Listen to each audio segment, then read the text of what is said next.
All right, today's lesson we're going to jump into linear inequalities, which can be pretty easy. We're going to start out and go back and deal with it like we did earlier when we talked about equations. First thing I'm going to do is I'm going to find 2 points. So I want to look at my form. In this example, I have slope-intercept form. Okay, so when we had that, what we want to do is first identify my y-intercept, which in this case is 3. That gave me one of my points. Okay. Second, I want to use my slope, which in this case, again, coefficient of x is 2. Make it a fraction over 1 to find the second point.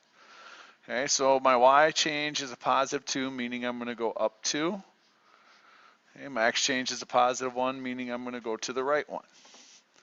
Okay, so there's my second point. Now, before I draw my line, I have to be careful. I have to make a decision what type of line I want to use. Okay, we can use a dashed line or we can use a solid line. If I use that solid line, what I'm saying is those points on the line are solutions. Kind of like when we graphed inequalities on the number line. If I closed in my circle, that was a solution. Same thing here. Okay, but if I just have strictly greater than or less than, I don't want to include those points. They're not part of my solutions. I compare it to the fence running between my yard and my neighbor's yard. Okay, if there's a squirrel on that fence, he's not in either of our yards, but as soon as he jumps off, now he's going to be one yard or the other. Similar situation.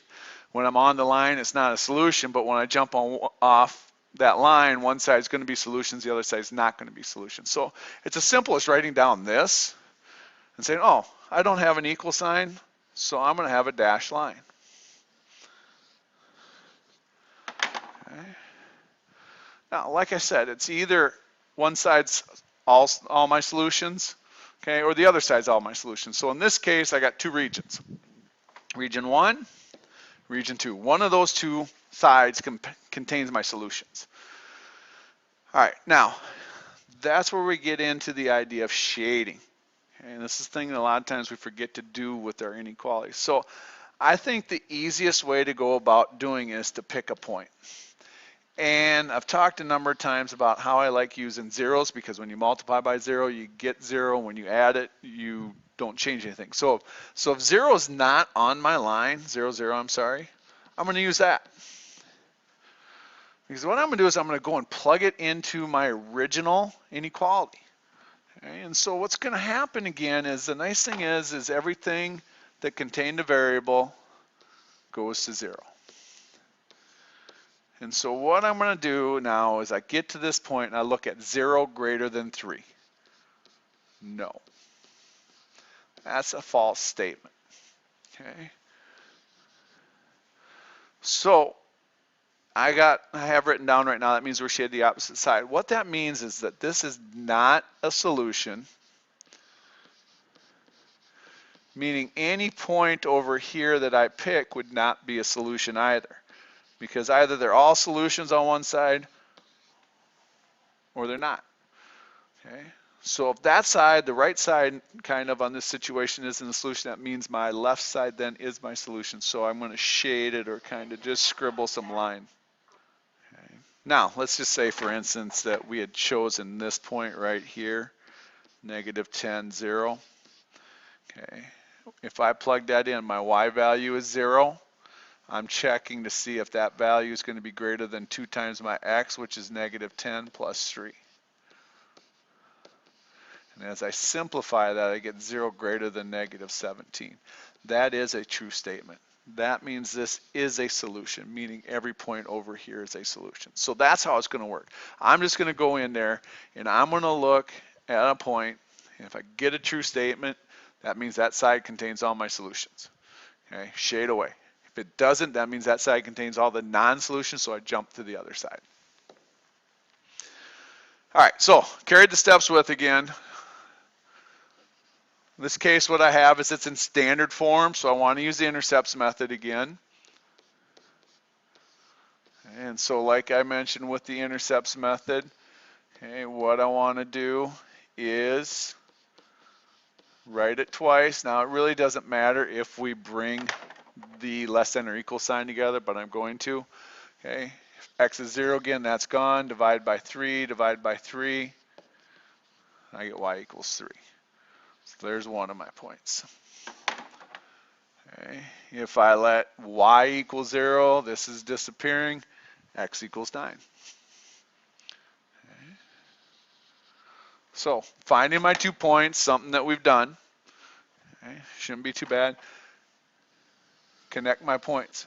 All I'm concerned about is my sign. Because of the fact that I see the equal sign, that's why I'm going to use my solid line. Because these points on there, when I plug them in, will balance, making that a true statement because the left side will be equal. Okay, so pick a point. Again, 0, 0 is not on the line. And this is where I really like using 0, 0 because, again, that goes to 0, that goes to 0. 0 plus 0 is 0.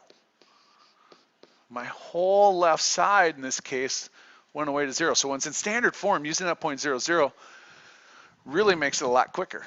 Okay, so again, it's true, meaning I have a solution, meaning this one's a solution, meaning this one's a solution, meaning this one. Everybody on this side is a solution, meaning the opposite side, non-solutions. Okay. And so what I want to do then again is shade.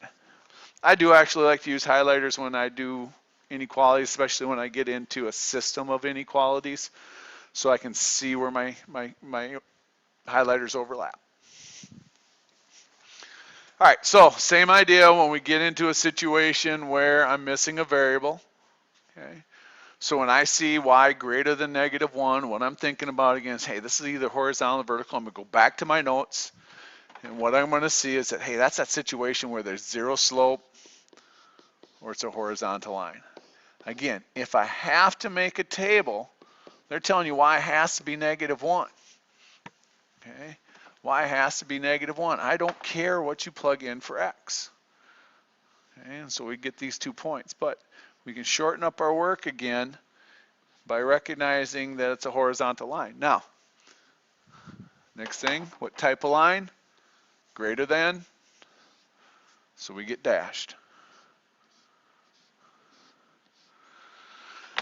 All right. Now, in this case, when we get into my shade, we kind of just got to think it through. I want y's greater than.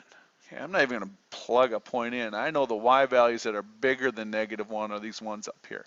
I could still go in and use 0, 0. Okay. I don't have an x to put the 1, 0 in, but I do have a 0 to put in for y. Again, true statement, solution, solution, solution, non-solutions. All right, so good luck with that.